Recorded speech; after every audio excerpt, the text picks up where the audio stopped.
G'day Jafffa Adventures, Terry King. Guess where I am? Haven't guessed?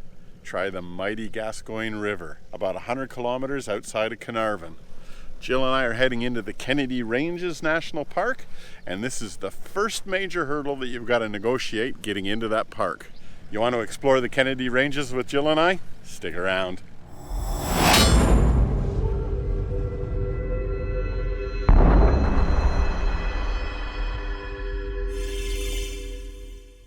We left Shelter Bay and drove to the air up spot 30 kilometers away or so, where we encountered our goat herd that you saw in episode 18. If you didn't see it, what are you doing here? Get back to the end of the queue. Anyway, the goats were still doing their goat things and in even greater numbers.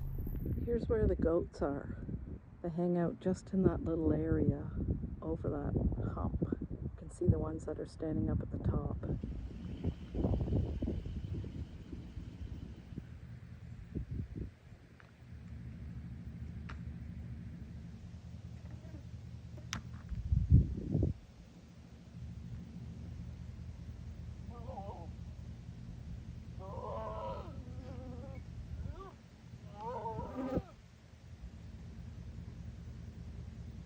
Our next stop, the dolphins at Monkey Maya, was a little bit atypical for us as we prefer remoteness over tourist traps. However, we visited here 30 years ago and we were curious to see how it changed. I just want to film this bush at the entrance to Monkey Maya. Look at this. Dude. Hey Tare, did you see you have a helper? Look to your left. In the Monkey Maya Caravan Park. Hi, Guy. And a crow. You coming to join us for a drink? That is a big chicken. Just sitting in the caravan park. Oh, there's his friend. Hello, emu. Definitely do not leave anything sitting out in the caravan park at Monkey Maya.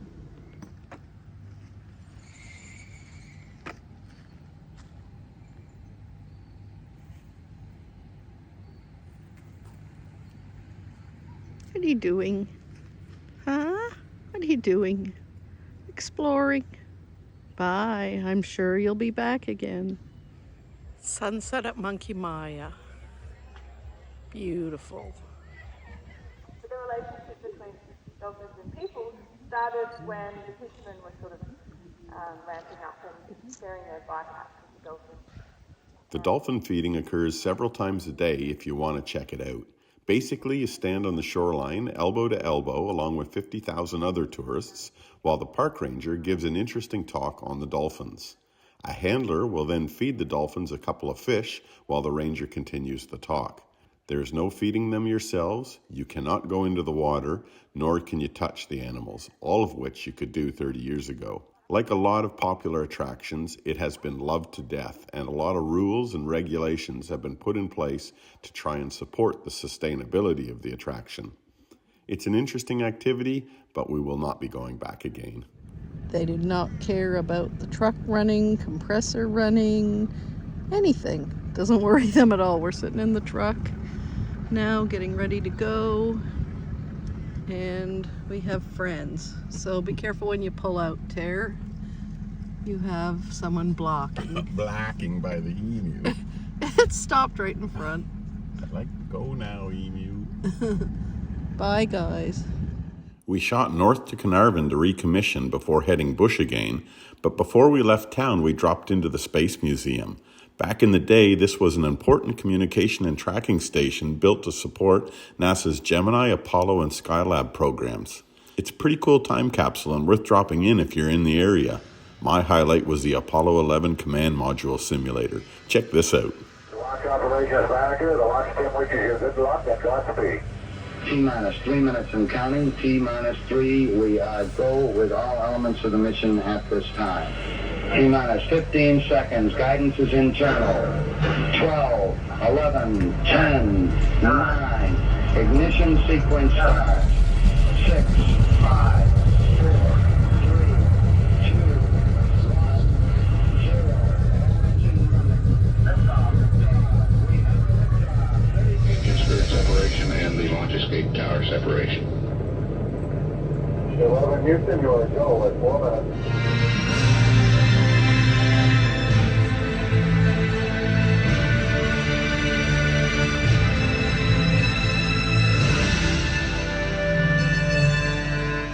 We have here a packet of space ice cream, originally invented in the 70s for NASA astronauts. Let's try our space ice cream. Open the pack. Oh, there's another little pack in the big pack.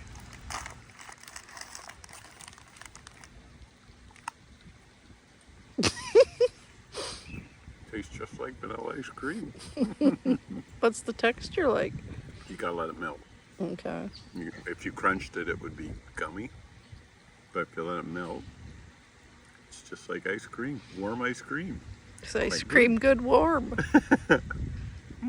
You be the judge. So where are we and why did you want to try this? We're at the Carnarvon Space Museum, and I wanted to try it because this is probably as close as I'll get to space. That's a lot of milk, but it tastes like vanilla ice cream. It does, doesn't it? I think maybe you take smaller pieces. Yeah, it was too big. Yeah. This is what it looks like. Taking really long. And it's hard, brittle, crunchy. And it just melts away. Finally, on our way to the Kennedy Range, we stopped in at Rocky Pool on the Gascoyne River. Because of the recent cyclone up north, the Gascoyne was actually flowing, and this lunch spot turned out to be epic. If it was a bit later in the day, we would definitely have camped there.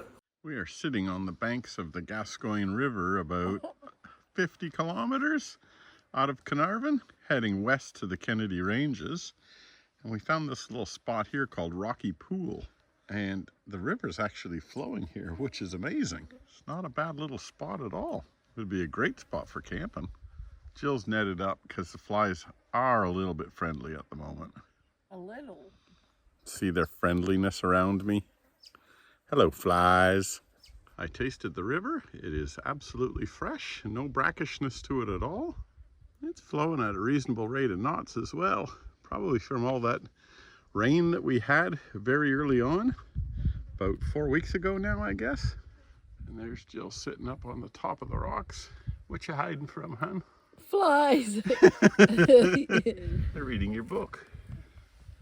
There's a lot of flies. Ooh, you have one on your lip. The next leg was a short drive to the Kennedy Range and the Gascoyne River crossing, which, given the flow at Rocky Pool, could be tricky to cross. Okay, here we go. First of our driving off-road since Carnarvon. Unbelievably, there's a little bit of water here in the river. Far out.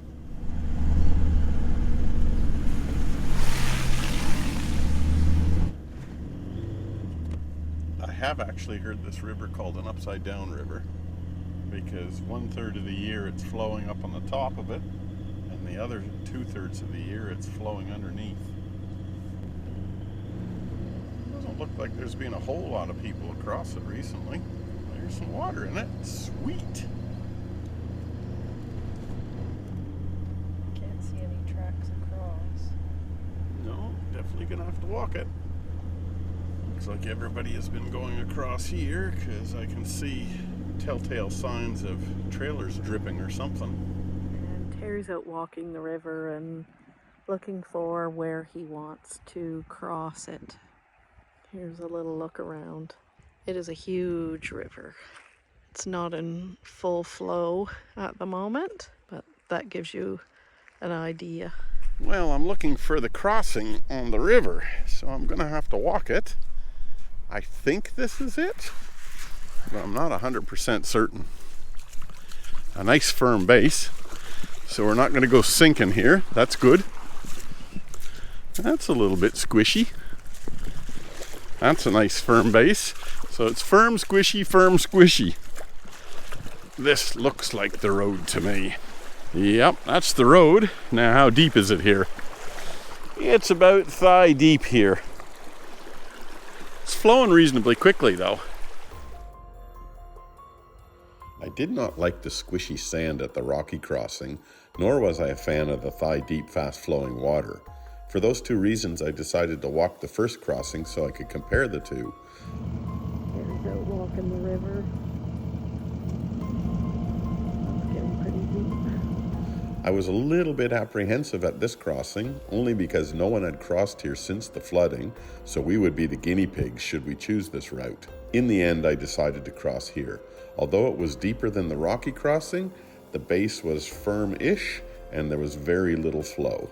Here we go. So we have to go through reasonably slowly. It's soft right here, soft like sandy, and then it turns into rock.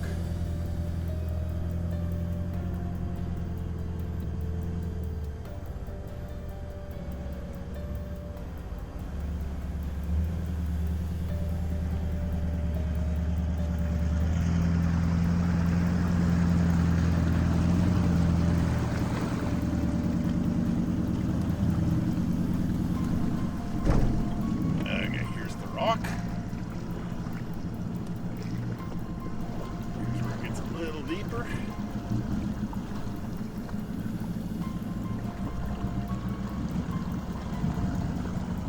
And now we're out of the big rocks, coming out of this up onto the sand a little bit.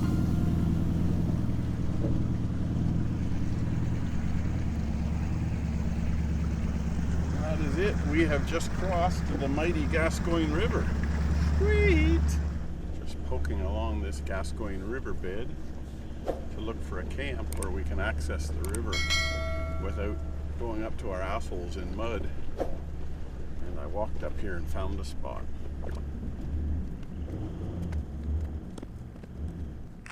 It's like walking on tempered chocolate.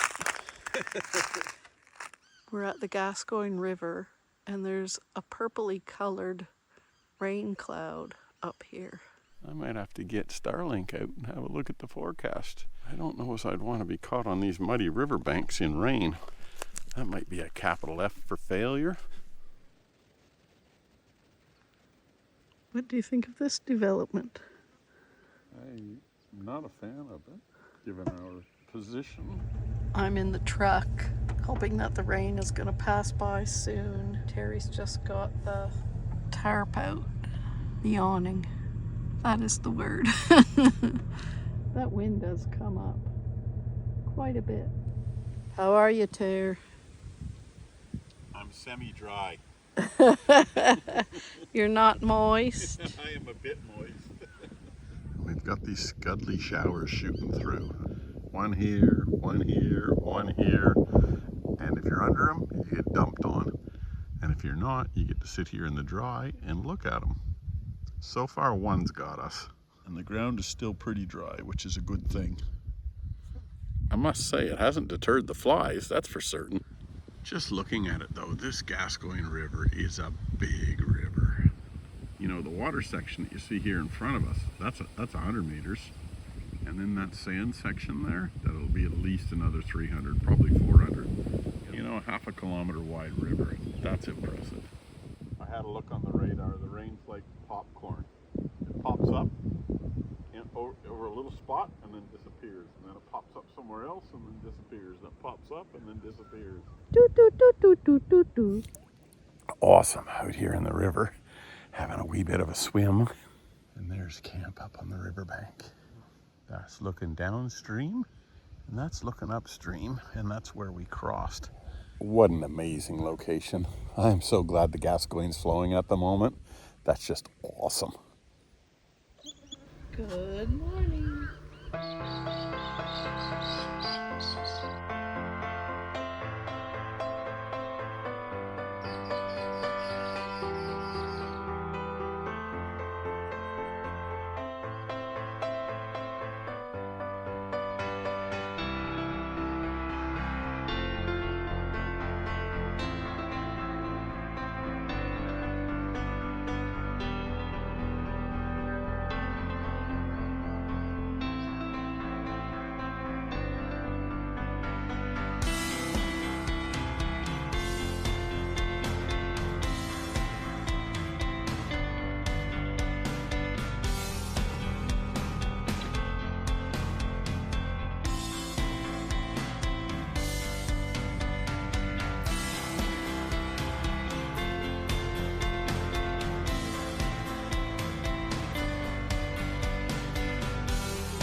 Just pulling out of camp at the Gascoyne River.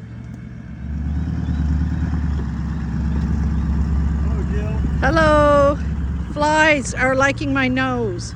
Fly flavor. Yes, fly flavor. Okay, we are just leaving the Gascoyne Riverbed, our camping area for the evening, and we're going to hit the main track and swing north to the Kennedy Ranges. I was saying to Jill this morning, I think we are probably the first ones across this river since the floods. I don't know when the river dropped to a point where you could get across it, but there wasn't any tracks going across it before us. We were the first ones. So Jagged it, I think. I think we did jag it, exactly. And here is our main track. Okay. Right into the sun. Right into the sun. Yowie. Eyeballs.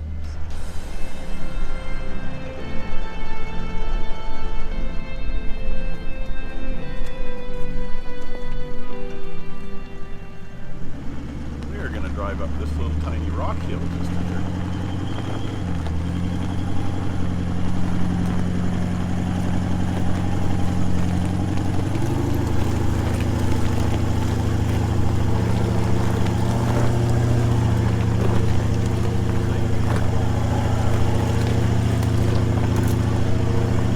That's the Gascoyne River there, just where we were camped, not very far away at all. And as soon as you get out of the riverbank, you get into these flat limestone almost hills. There's a big one up there behind Jill, and of course we just drove up this one. And it looks like the easy way was in front of us. That's the sort of material that these hills are made out of. It's really, really light. Some of the rocks on this hill at the Gascoyne River remind me of that dehydrated ice cream that we ate.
Come out of the Gascoyne River and we've popped up onto this, I guess it's a tableland or a flatland anyway.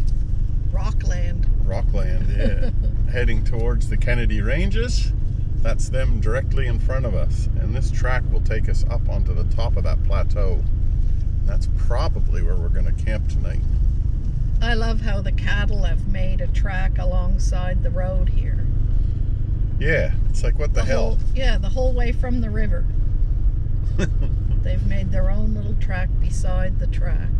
It must have fair hammered with rain down here because this track here is entirely washed out. And no recent tire tracks on it for a very, very long time. I bet that we are one of the first in the season out here to the Kennedy Ranges. We're of course going in on the western side, which is the much more remote and four-wheel drive side. The eastern side, I understand you can get caravans down there if you wanted to. According to the map, we're coming up to the Mecca Creek crossing. And here she is. And she looks dry as a bone.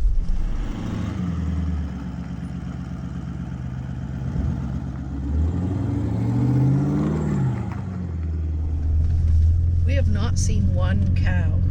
No, we haven't. That's bizarre. Just as a thought. Yeah. There are cow tracks everywhere. Poos everywhere. And even really fresh ones. Yeah, they're the elusive cows. Or we're very poor trackers. They probably hear us coming from a mile away, but usually they don't care. No. that was Mooka Creek, folks. Mooka. Mooka. So I'd say what's happened here is as the cattle walk along, they get that wire caught in their legs and they just drag it onto the track. That's what's probably happened there. But it's nice of the cows to share the track with us. That's what I was going to say. We've just found this along the side of the track. Danger, deep excavation. If that's not an invitation to climb over that hill, I don't know what is. Have a look at this rock though. It's the neatest stuff. Like, look at that, with all these grains and veins in it. Very cool. It's like the kind of rock that opal comes in. Look at that. You get this bright orange one. Then you get this dark red one. Look at that. That ever cool. And check that one out. Unreal. If I was in Canada, I'd say that was flint. But it's not. Yeah.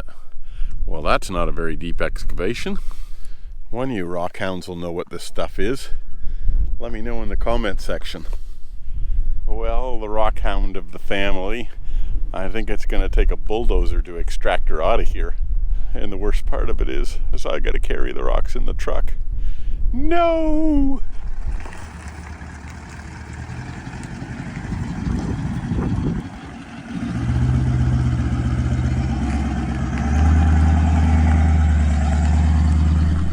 There's a sign at the head of these springs that tell you what you've got to do. You got to grab a handful of sand, take it over to the water, throw it in, and say your name. Terry.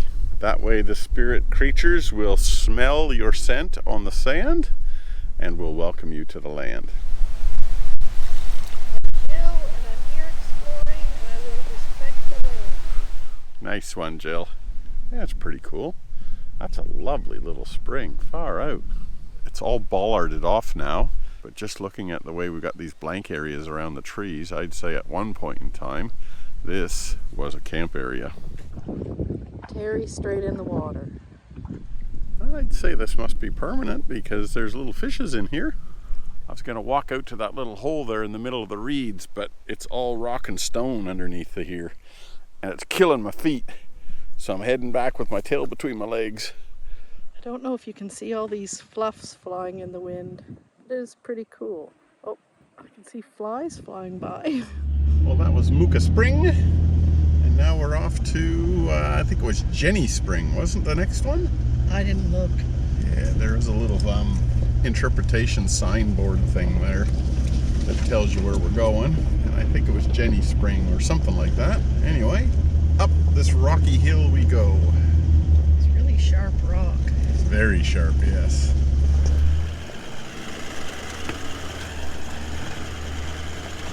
We're still traveling towards Jenny Springs. Jenny Spring. There's only one spring in their step. You don't have multiple springs. Yeah, we're starting to get a lot of growth in the middle of the track here now. Lots of nice door scrapers and things like that, but that's par for the course for us. If you've been watching this video series, you'd have seen us smashing through a lot worse than what we've got here. I guess this is the first time we've had to contend with wire in the track, so there's that. Actually, no, it's not.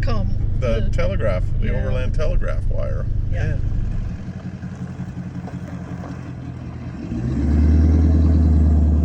Oh, I didn't tape this little section, but we bumped into this fella named Trevor, and the crazy bit is that we saw him over on Dirk Hartog Island.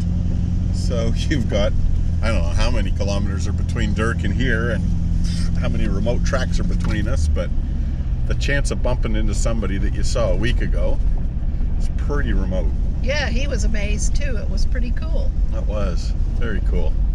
So now we got wheel tracks in front of us, and those wheel tracks are his, because he's heading in the opposite direction to us.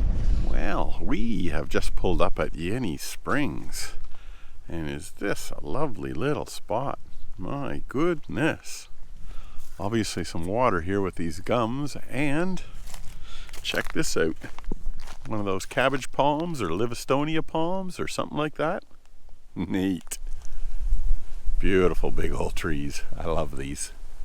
There's Jill underneath that Livistonia palm, And what a top little spot this Yenny Springs is. Big beautiful gum trees, which you don't want to camp under because the branch will break off and kill you. But there's a lovely open area just adjacent to them. And check out those rocky hills. My goodness, that's just beautiful. I've walked up the creek bed a few hundred meters and it is dry as a bone here. It's only percolating out down at the bottom where those big gum trees were. And that's them there off in the distance. Look at the contrast that you get with these rocks too, these hills that are made out of, it's almost like somebody's crunched up a bunch of big boulders into sharp little pebbles and then tipped them out and made these mountains. And here comes Terry. He's been out exploring. Well, you might find that the audio is all of a sudden a lot better, and that is because I got my external Rode mic functioning and I'm not using the GoPro mic anymore, so that's awesome. Our next stop is Chaff Cutters. There's a camp there and there's a spring there. In one of the riverbeds, a random section of what I call the butterscotch rock. I have no idea what it is, but it looks delicious.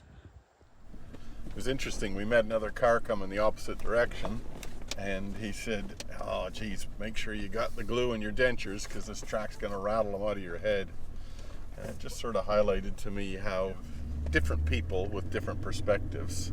You know, he's saying the track's rattling your gums out. I've said the track's been beautiful so far. You know, it depends on how fast you're going, depends on the suspension setup in your car, depends on what you define bone rattling and not. Tire pressure, he might have full tires. Yeah, there's so many bloody variables, but anyway, this car's got good suspension. We've got appropriate tire pressures, right now about the mid-20s, and we're at an appropriate speed, and you could not get a smoother track. It's beautiful. So if your bones are rattling on a track, just ask yourself those questions. Have I got all that stuff right? And if you do, then maybe you're on a real bone rattling track. We pulled up on the side of the track, not far from Yenny Spring. Have a look at that for a view, hey? That's Yenny Peak in the background, and in the foreground are these black rocks. Let's go check them out. Have a look at that. Jet black rocks. Wow. The termites have devoured that bit of timber. And this piece here too, completely coated by the termites. This is a very neat place, isn't it, hon?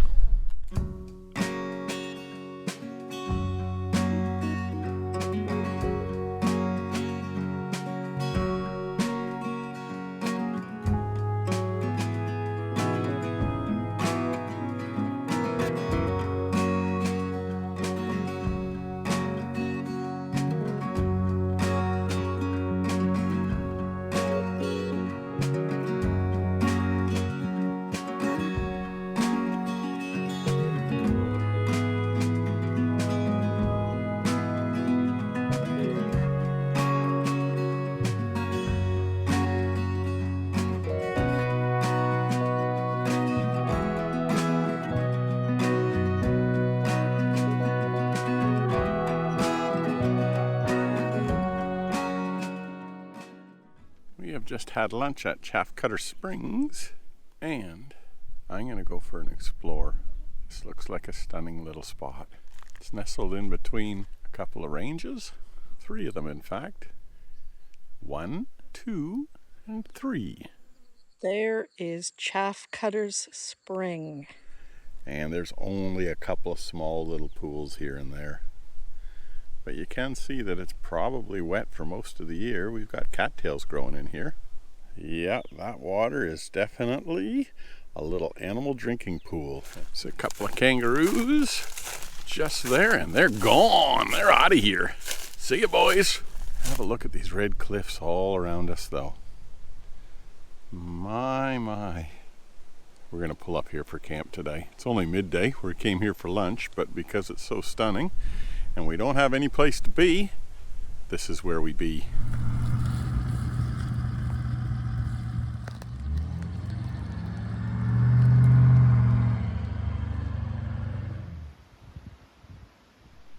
This That's a big old tree's been laid over for a while. There's an even better example of an old tree that's laid over but didn't die, and the branches have turned into trees themselves, I guess. Even the roots of these old trees are white. Look who we have here. That's a beautiful goanna. The lovely pattern. Hi, Guy. Could you please eat flies faster, Mr. Goanna? Because there's quite a lot here. Well, you're beautiful, that's for sure. You've got a nice water source nearby. Terry's pottering around in camp over there. I'll just film myself here for a second.